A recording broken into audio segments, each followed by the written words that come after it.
البارح مراسلنا حمزة الطياشي ارتكب خطأ جسيم عندما تحدث على أشياء لم تكن موجودة وبشكل استفز أصدقائنا في المغرب، فنعتذر صراحة ونعتذر على ذنب ونحن صراحة نفخر كعرب وكمغاربة بما تقدمه المغرب، المملكة المغربية الشقيقة، من مستوى على مستوى التنظيم، على مستوى الإشادة، على مستوى الإحاطة، على مستوى التجهيزات أيضا.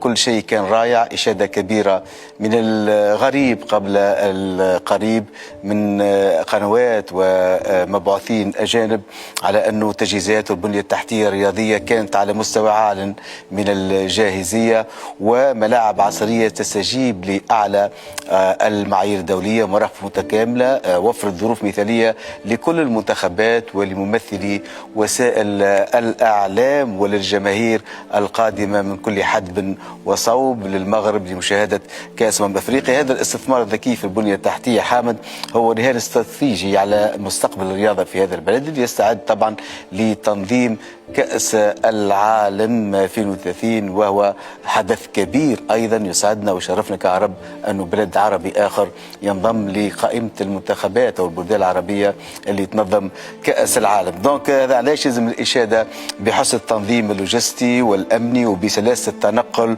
وبالتنسيق المحكم بين كل المتدخلين، وهو ما يجعل البطولة تنطلق في ظروف استثنائية وتتواصل في أجواء متميزة من الانضباط وحسن التنظيم وحسن التسيير والتدبير، حاجة لابد أن نتوقف عندها لنعطي لكل حق حقه في هذا الظرف الصعب وفي هذه الظروف الصعيبة. شفنا المناخ كان صعيب، شفنا الطقس كان أمطار الخير على مدى أيام عديدة تتعرض على المغرب، ما وقفت حتى مقابلة، ما تعرضت حتى اللاعبين ربما حتى لاعب لمشاكل أو حتى لإصابات. نعرف الأرضية وقت تبدأ مبلة حتى في بطولات أوروبية، حتى في بطولات كبيرة شفنا ملاعب